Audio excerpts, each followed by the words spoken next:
Hey everybody, Marcus here. Capitalism. Few phenomena are more central to our lives. As MGTOW tried to be intellectually reflective men, we should be interested in trying to get some critical perspective on capitalism. It can be said with little controversy that capitalism is a defining element of Western culture. Matthew Arnold, a British poet and cultural critic, defined culture as a pursuit of our total perfection by means of getting to know on all matters which most concern us the best which has been thought and said in the world, and through this knowledge turning a stream of fresh and free thought upon our stock notions and habits. My intention with this video is to put forward a brief, but not complete, critique of capitalism.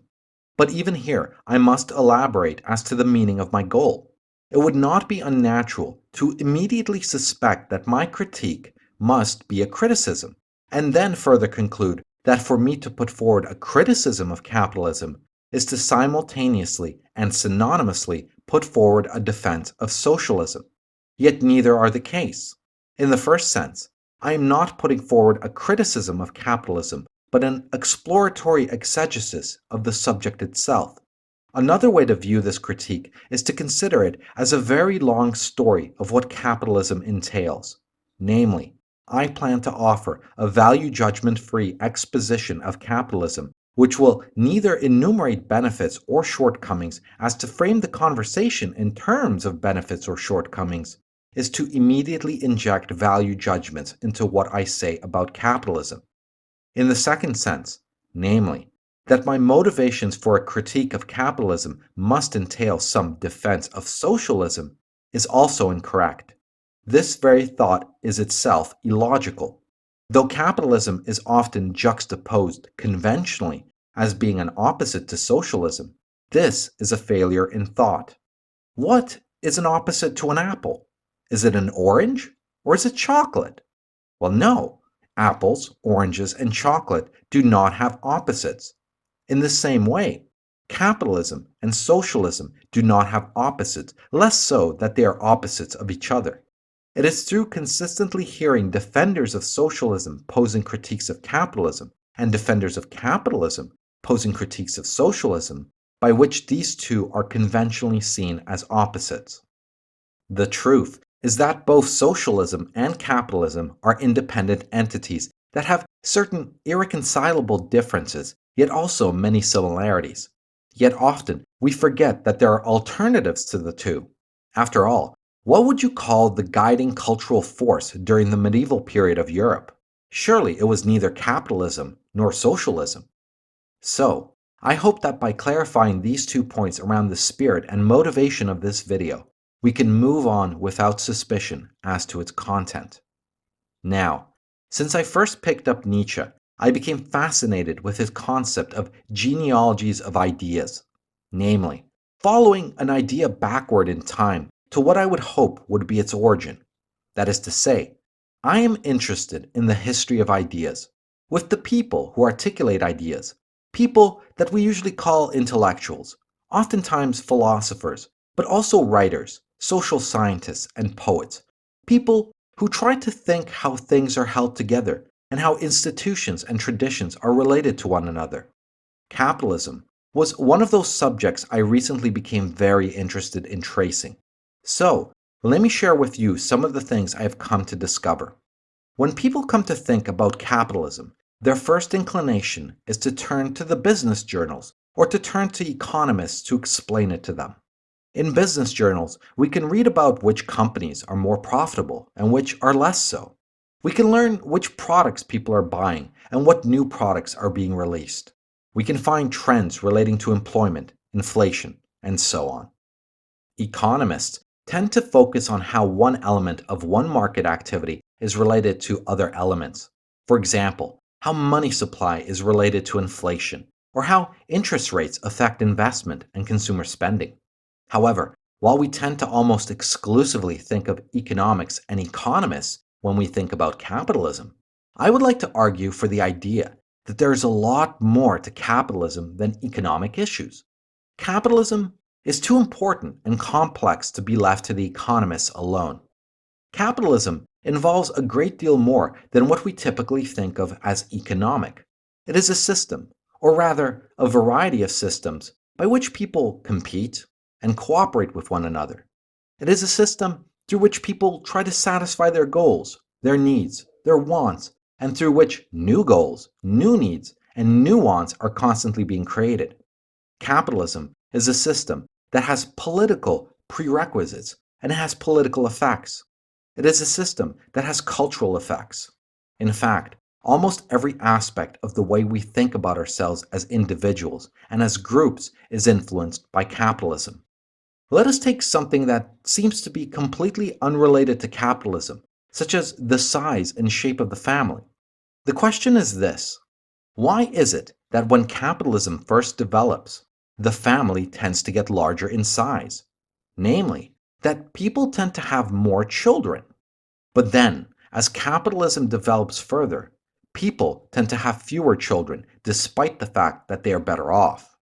MGTOW would argue that perhaps it was not capitalism itself that has caused the decline of the family, but perhaps TFM's thesis that it was giving women rights. But here too, we must ask ourselves, why were women given rights in the first place? Let us put a few theories into place and see how they stand up. The first theory on why women were given rights is that beta cucks just wanted to get laid, so it was a form of mating strategy. The second theory is that businesses just wanted more labor in the workforce, which in turn would drive down labor prices. The third theory is that socialists wanted to bring about a bigger government, which they hoped women would vote in, which ultimately would lead to a great socialist revolution. But why cannot all three of these theories be true simultaneously? If beta cucks were using women's rights as a sexual strategy, then the question comes to mind of where did this influx of beta cucks come from? Well, to answer this, I can point to the debate between Voltaire and Jean-Jacques Rousseau in the 18th century. The debate stemmed around the idea of luxury. The debate was triggered by the influx of cheaply available goods in society at large as a consequence of capitalistic activities. Voltaire argued that luxury ultimately enriches a nation as a whole. Rousseau, on the other hand, sided with the Romans and the wisdom of antiquity in stating that luxury made men soft and weak. He argued that what was once considered luxury, like salt and sugar, soon became in the eyes of the people a necessity. Ultimately, with a steady consumption of luxury, man's appetites became insatiable, while he himself became averse to all which is hard and therefore became soft himself. If we are to take Rousseau's argument as sound, then it would follow that the increase of beta cucks was a direct consequence of luxury consumption, which in turn was only made possible by the efficiencies and cost reductions of capitalistic activities. So, we must conclude that the first theory in relation to why families decline in size are ultimately grounded in capitalism in the causal chain. But what about the second theory, namely, that businesses wanted more labor in the workforce? Well, this clearly has a capitalistic motivation, as increasing the supply of workers depresses wages. In fact, as we look at who constitute the majority of open border advocates, we find business tycoons almost universally represented. Do we truly believe that Zuckerberg wishes to chime in a great socialist revolution in which he would relinquish ownership of the means of production to the people? Well, surely not. It is more likely that certain socialist ideas simply make convenient bedfellows with capitalism and align well with capitalistic interests. However, if Zuckerberg is ultimately driven by socialist ideas, in this case, they surely do not interfere with his capitalistic sensibilities. But what about the third theory, namely that socialists wanted women to vote so that the size of the state would grow and therefore lead to a socialist revolution? Let us suppose this is true and grant it without challenge. Yet here we see a clear alignment of socialist interests with the capitalistic interests of the other two theories as well. Indeed, why can socialist and capitalist interests not align on many fronts? Perhaps our failing in spotting these alignments may stem from us comparing the finished products as opposed to their states in this moment in time. Let us also not forget that feminism, when traced back to the French Revolution and even before then, was still a phenomenon that has its roots in a capitalistic system. Though it could be argued that feminism may have had other conditions under which it could have emerged, what we know for sure is that capitalism did not prevent it from emerging. But now that we have explored our theories on why families shrink as capitalism settles in, let us look at some other cultural effects of capitalism. Take how capitalism is related to larger groups with which we identify, such as classes and nations. Some scholars maintain that capitalism tends to break down national barriers. National borders create barriers for the free movement of labor and cause issues with trade as well. The United Nations, NAFTA, and the European Union are all exemplars that can be argued as being, at minimum, very friendly to capitalistic interests, and at a maximum, almost exclusively motivated by capitalistic interests. Yet, we also look at these institutions and can imagine them as motivated by some world government socialist utopia. The United States is usually heralded as the best exemplar of what capitalism can do. Consider that the United States is constantly involved in wars in places with rich natural resources. Though the causes of wars are complex and cannot necessarily be boiled down to simply a pursuit of natural resources, it is clear that these wars are not against capitalistic interests. It has been often argued that war can be very good for business. However, this is only true if the war is not taking place where your means of production exist. Namely, weapons dealers may like wars that happen overseas, but would not want a war anywhere near their factories. Let us quickly take a look as to capitalism's relationship to both, say, conservatism and progressivism. I will use the United States as my point of reference here. Now, we are tempted to think that capitalism seems to better suit conservatives as opposed to progressives. After all, progressives seem to wish to advocate for an ever more socialist policy, while conservatives tend towards conserving the status quo. However, under closer examination, capitalism is highly anti-conservative while being completely pro-progressive in practice. Think of it this way. Conservatives necessarily wish for things to pretty much stay the same, but may allow for minor tweaks here and there. This is the necessary mindset of any conservative, regardless of what particular values or institutions the conservative wishes to conserve. Progressives, on the other hand, necessarily wish for there to be fairly rapid change. This is the necessary mindset of a progressive regardless of what particular values or institutions they wish to reform or destroy. So, what does capitalism want? Does capitalism want things to stay the same or for things to change rapidly? Well, it is obvious it wants things to change rapidly. In fact, commercial activity is only possible through change and more profitable the faster change occurs. For example, if you buy a new phone every year, you are behaving in a capitalistically beneficial way as opposed to if you change your phone every 5 years. Entrepreneurship, as another example, is the activity of finding problems and bringing into being something to resolve those problems. Therefore, entrepreneurship is about bringing about change. Edmund Burke, who is hailed as one of the founding fathers of the conservative movement, was actually advocating for conservatism against the rapid changes that he saw being made as a consequence of capitalism.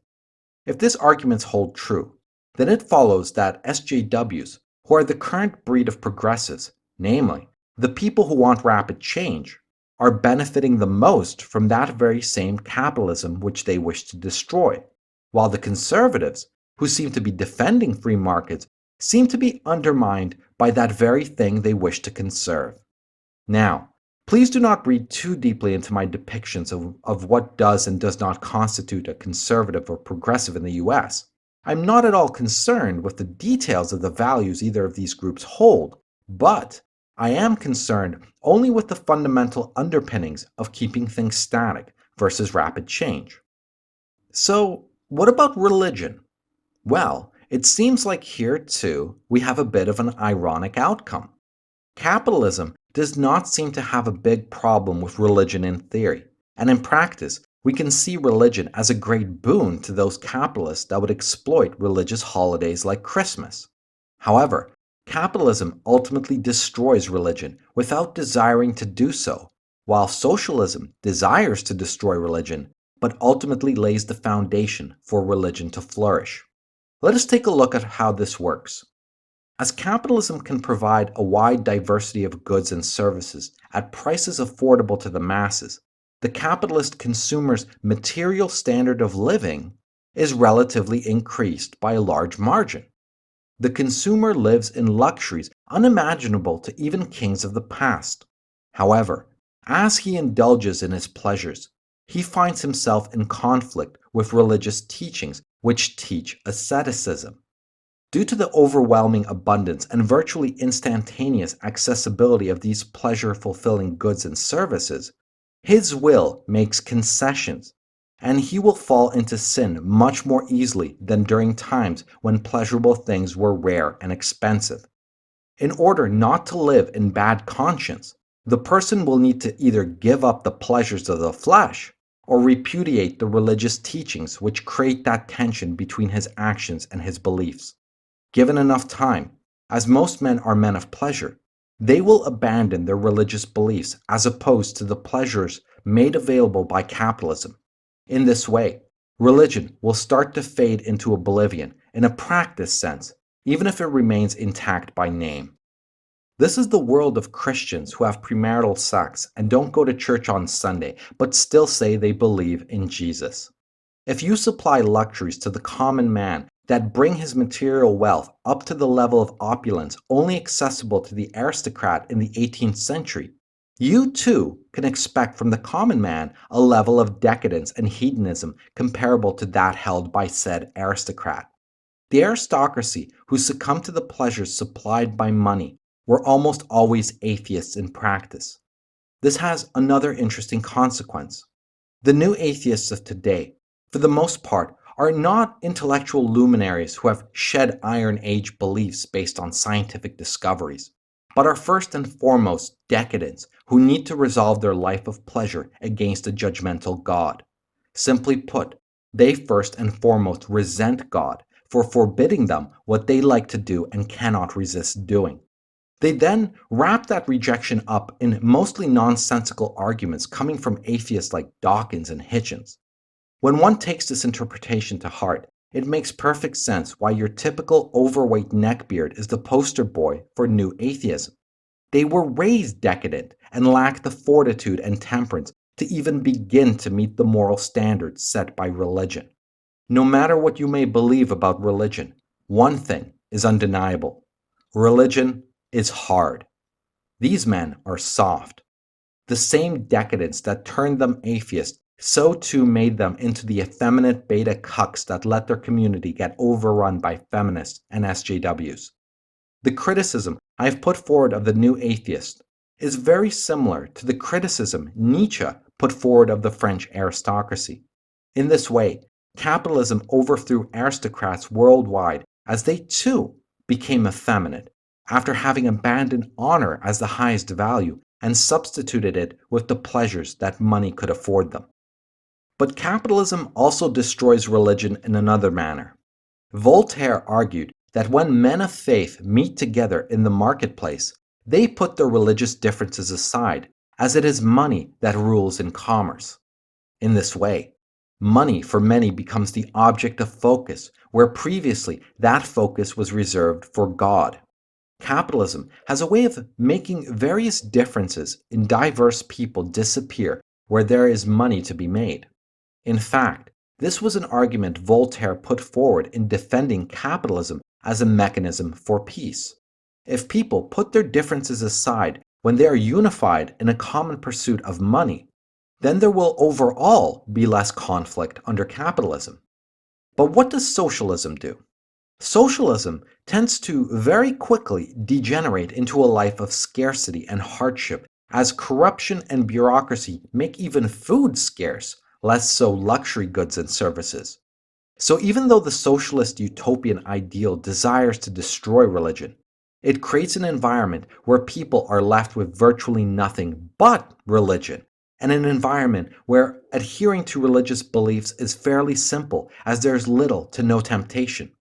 Capitalism also influences the way in which we define ourselves as individuals, namely, by our chosen interests.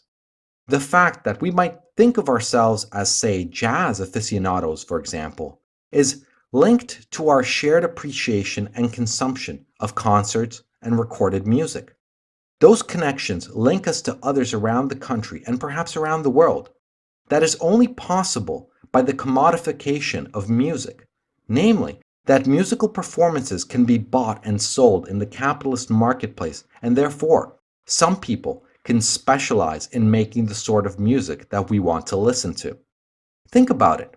There are certain genres of music that have a relatively non mainstream appeal, and therefore, an artist producing that music needs a global reach in order to make the production of that music worthwhile.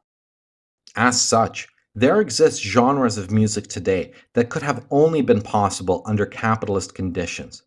But this too means that certain identities are also only possible under capitalist conditions. From this, it follows that hipsters, at least of the music kind, are a purely capitalistic creation. As I traced capitalism back over the centuries, I found that key thinkers in the United States and Europe, going back to at least the 18th century, were interested in the development of capitalism. They understood that it was central to understanding the modern world. This was true not only of thinkers who we usually associate with capitalism, like Adam Smith or Karl Marx, but also writers like Voltaire in the 18th century or Matthew Arnold in the 19th century, or philosophers like Hegel, who was actually known as somewhat of a figurehead of the left of his time. As I came to study these thinkers more carefully, I found that thinkers like Adam Smith and Joseph Schumpeter, who are usually thought of as economists, actually had a much wider range of concerns than is characteristic of economics proper. What I found is that the thinkers who transcend disciplinary boundaries and those who transcended political boundaries were most interesting.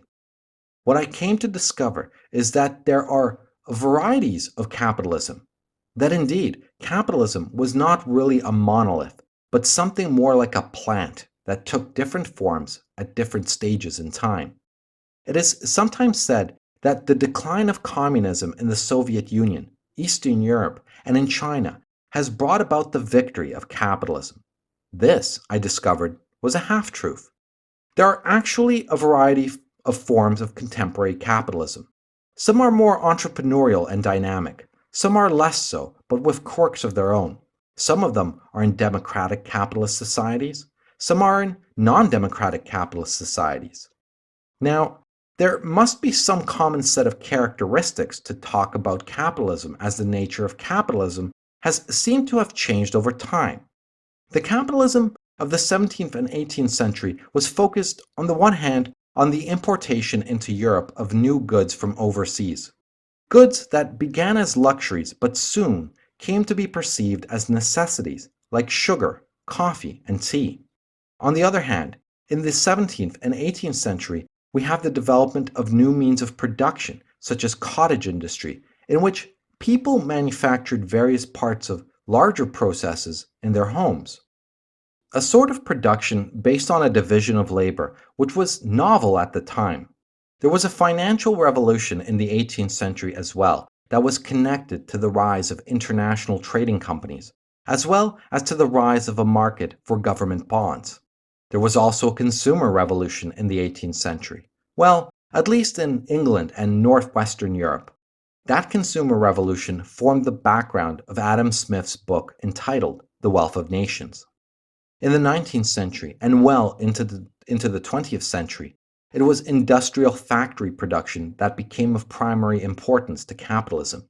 Also, there was the rise in the 19th century of several new institutions with tremendous ramifications for the development of capitalism. For example, the limited liability corporation, which allowed far more people to participate in the ownership of companies.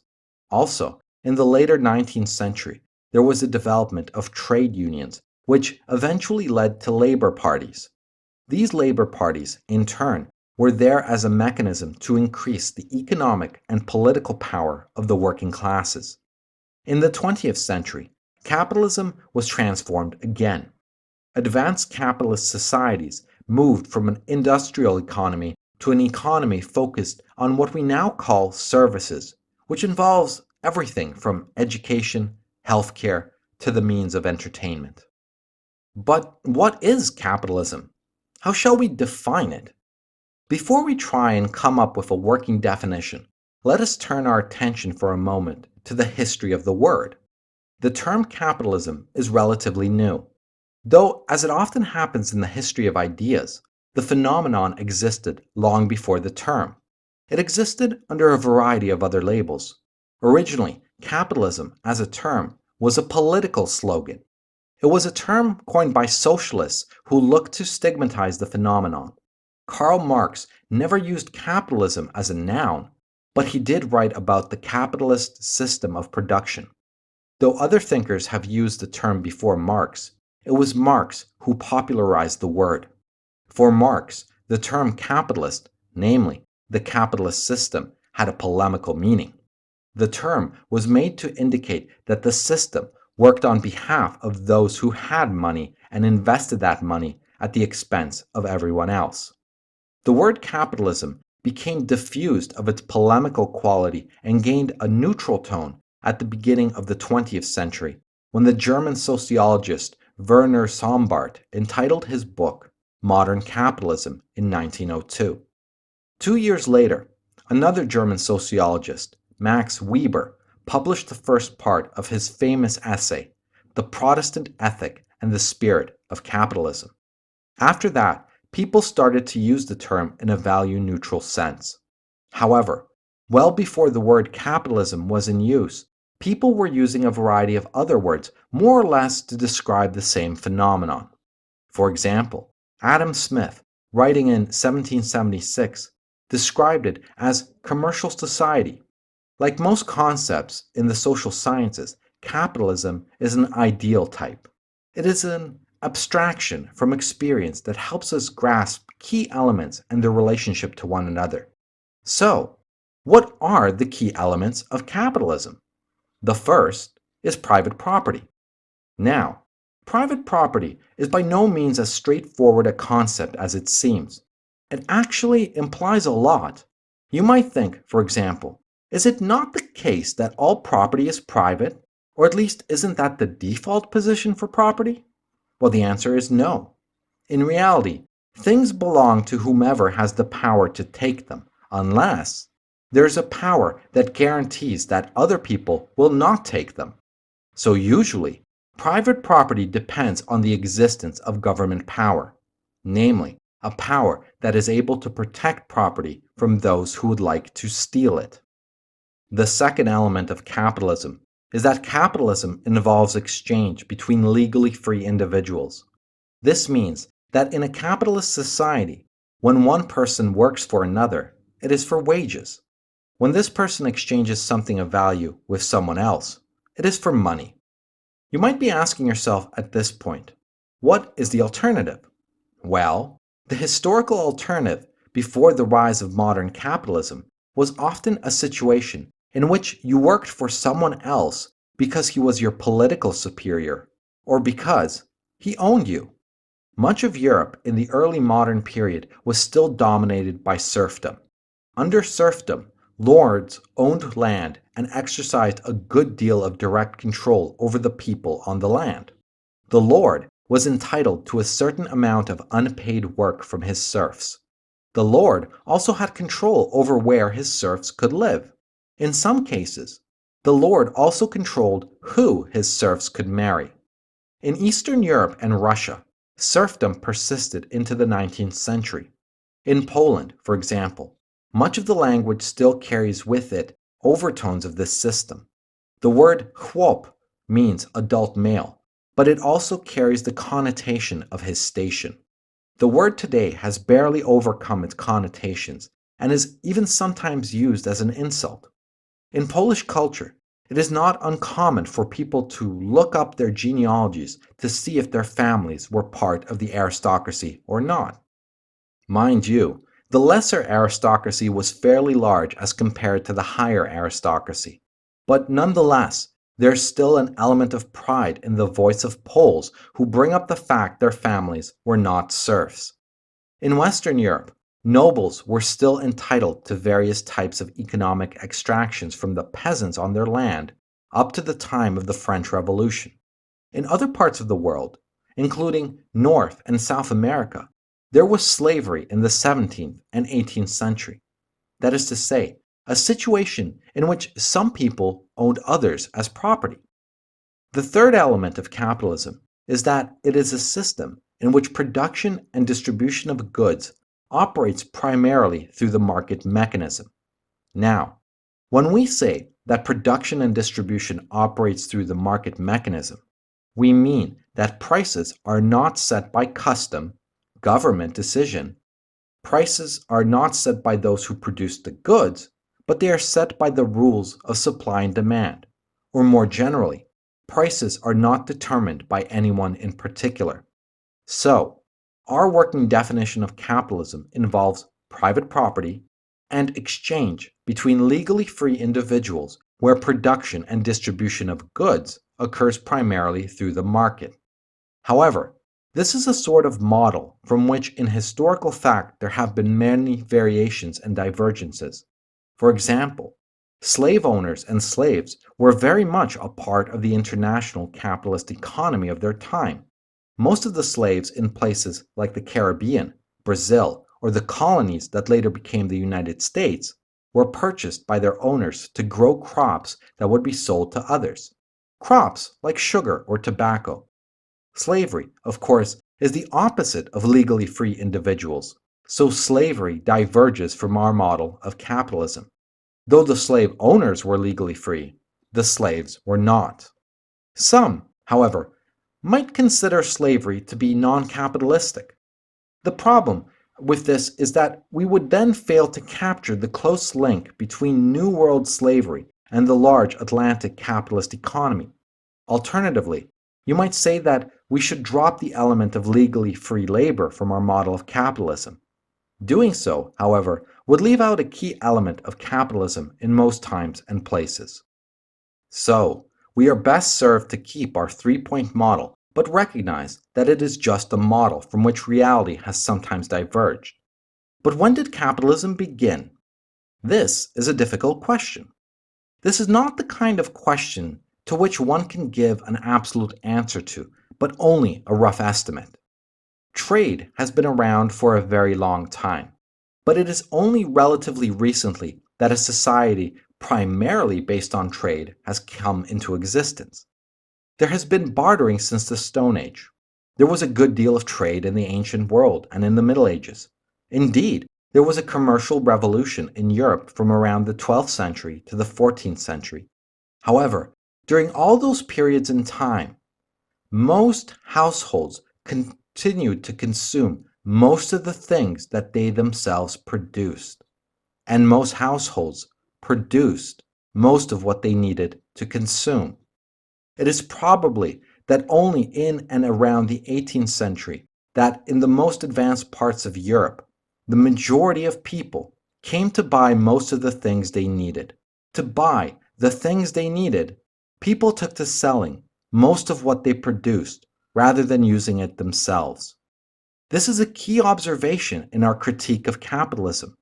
A pre-capitalistic man was fundamentally skilled in a great deal of areas.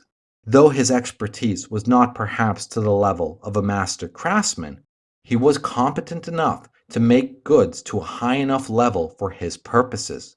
For example, when I look at the farmstead of my grandparents, I could see that pretty much everything needed for a self-sustained life was present. For example, my grandfather would breed rabbits for their meat, but more importantly, for their skins. In turn, He had all the tools he needed to skin the rabbits and toughen those skins into workable leather. The leather, in turn, he would use to make shoes or certain articles of clothing. In this way, the complete production cycle existed for many common household items: butter, bread, wool clothes, leather clothes, farm equipment such as rakes, shovels, and other tools as well. My grandparents kept chickens, pigs, rabbits, pigeons, ducks, geese, a cow, and a horse. They grew wheat, potatoes, cabbage, carrots, pickles, beets, and several other vegetables. They grew all the typical herbs and spices used in Polish cooking. They had apple trees, pear trees, both types of cherry trees, a walnut tree, and plum trees. They had strawberry bushes, raspberry bushes, gooseberry bushes, red and black currant bushes. They also kept beehives. The point is that pre capitalistic men were usually self sufficient men who did not particularly need money for anything other than more complex specialty items like perhaps metalworks that would come from a blacksmith. But what does this mean? Well, Ted Kaczynski, otherwise known as the Unabomber, in his manifesto explored how technology supplied an ever more powerful mechanism for making people miserable.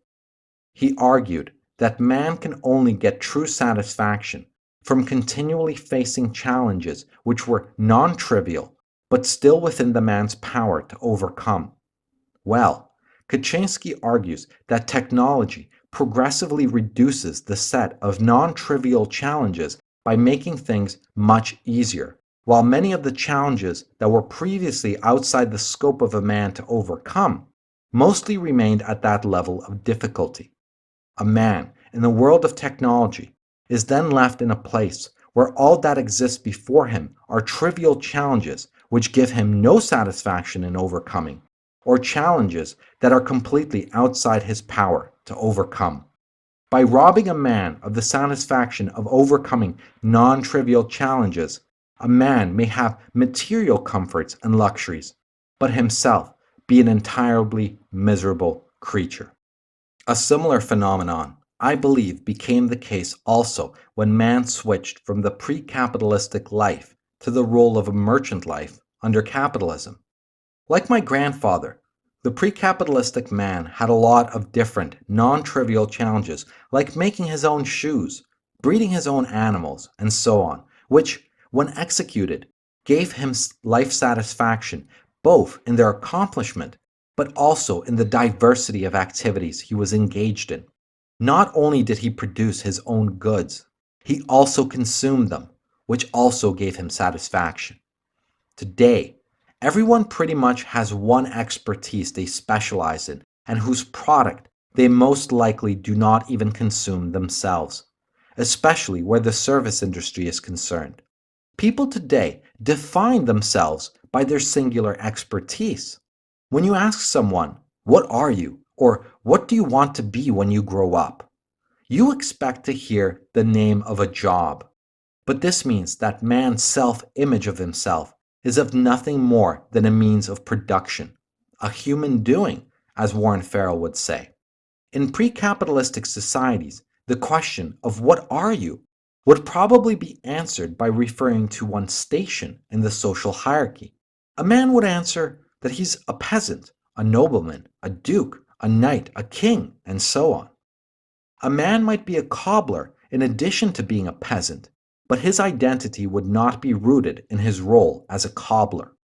The entirety of our lives today is structured around optimizing ourselves to be an even more efficient means of production. We no longer go to school to grow as human beings, but to develop marketable skills. Our humanity is but a secondary consideration and not usually a focal point of our waking efforts. In virtually all career choices, we eventually lose meaning in our work as decades of repetition of the same tasks have a tendency to breed boredom and a sense of futility. The things we usually produce we neither use nor can we usually recognize even as our own achievements. Think about the construction of an apartment building.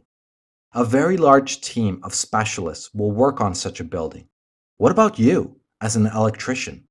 You cannot point to the building and say, I built this. No, you can say that there are some hidden from view wires you put into it and little more. How much more rewarding would it be if you and maybe two of your friends could construct a humbler structure, which you could honestly be able to point to and say with pride that indeed you built that? Sure, the building you built might be no more elaborate than a log cabin, but it would have been all you. Our labor today seems to have the emotional impact on us that I would imagine the slaves who built the pyramids must have had. Decades of their life expended alongside countless others, doing the bidding of a taskmaster, only to be able to point to something and say that they made some trivial knickknack that happened to be used in something greater. With the division of labor and the immense complexities of modern supply chains, man is left performing repetitive trivialities day in and day out. Though the wonders that modern capitalism has produced are undeniable and have indeed led to many luxuries in life, we must ask ourselves, have we become better human beings as a consequence? Are we happier as a consequence of these luxuries and ease of living? Well, perhaps the price we pay for sensual comfort is mental anguish. This, coupled with the effeminizing effect that luxury seems to have on people, is potentially the price we must pay. If indeed what I have discussed so far is true, or at least true to a great degree, we can explain a few other phenomena in our culture. It is argued within MGTOW that women see themselves as human beings, whereas they see men as human doings. Indeed, men even see women as human beings and other men as human doings as well. This might have no explanation deeper than biology. However, capitalism sees everyone as human doings.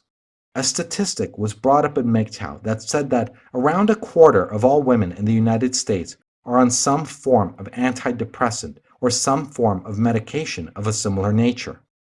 Perhaps a meaningful contributing cause to this is that women, under capitalism, too, must in many respects look upon themselves as human doings as opposed to human beings.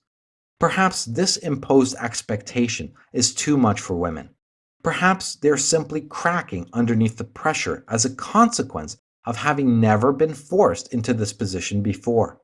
Or more specifically, having been forced to think of themselves in this light as an expectation carried throughout their entire lives. In MGTOW, we have long ago gave a specific answer to a certain question. The question is, why did feminism come into being in the time frame that it did? As in, why did feminism not come into being in, say, the Middle Ages? The answer that was given in MGTOW was that women started to demand a prominent role in public life as soon as men made the public sphere safe enough and public life easy enough that it could be comparable to the safety and ease of the private sphere. Let us assume this is true. So, for feminism to emerge, it was necessary that women felt safe enough and work became easy enough for women to be neither in danger or have to exert themselves too much at work. But it is also argued by members of the MGTOW community that it was the beta cucks who ultimately gave women various rights within the public sphere. So, from this it follows that for feminism to emerge, it is necessary to have a safe environment and an ample supply of beta cucks to serve as women's proxy agents. Based on what we have explored so far in this video, it looks like capitalism was fully capable of supplying both. Through capitalism constantly rewarding change in the form of entrepreneurship, many luxuries and efficiencies were produced. These efficiencies, in turn, made the public sphere generally danger-free and created jobs that did not demand hard physical labor. The luxuries, in turn, effeminized men through their consumption. These luxuries created the small army of beta cucks that would later give women rights in the public sphere as their mating strategy. Slowly, as the supply of cucks grew, gynocentrism became ever more present in public institutions as a consequence of female suffrage, and the willingness of ever larger numbers of effeminized men to defer to women in hopes of getting laid.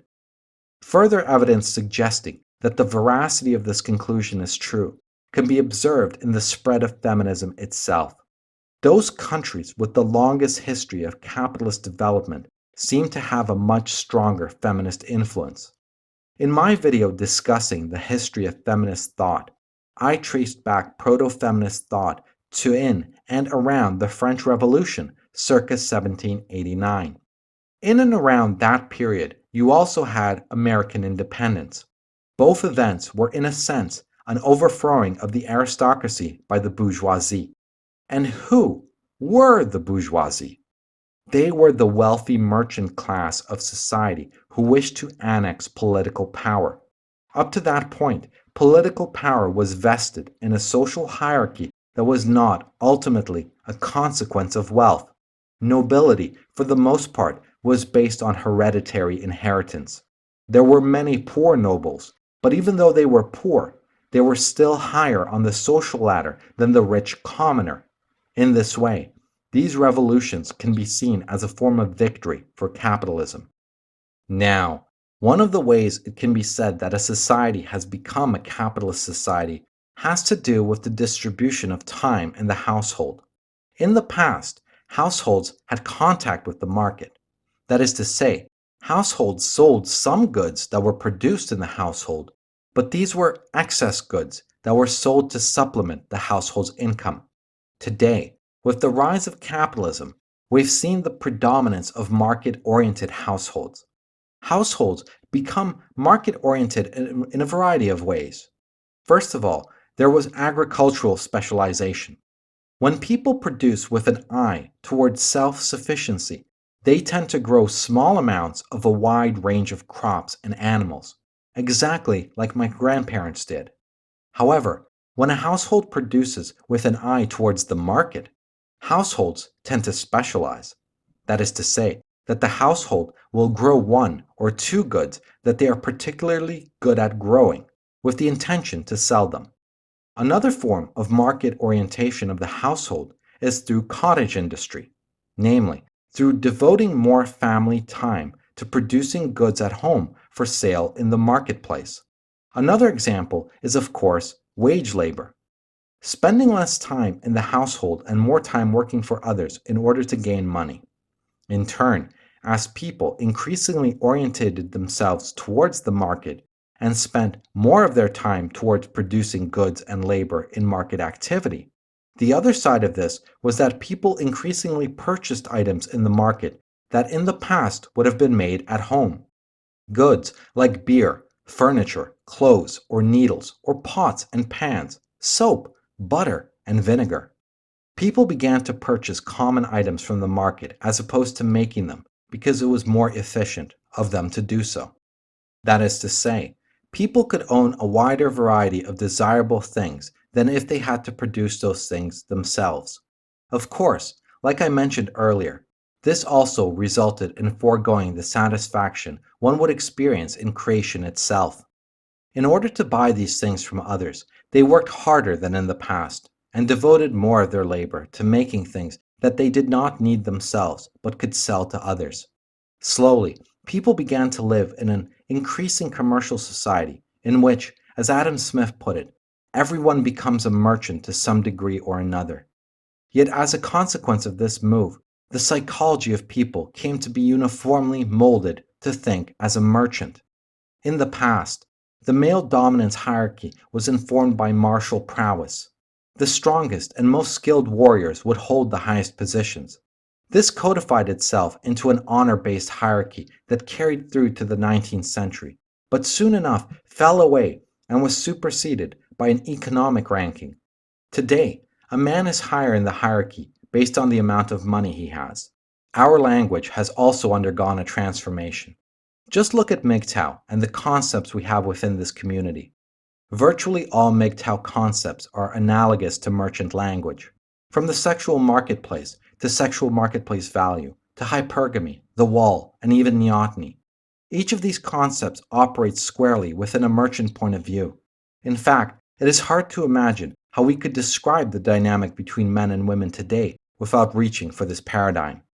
Capitalism does not end at merely being an economic model, but seems to force all of life into economic terms. From how male dominance hierarchies form, to how we organize our educational goals, how we pick friends, and how we commoditize virtually all human activity. Thanks for listening. Go team.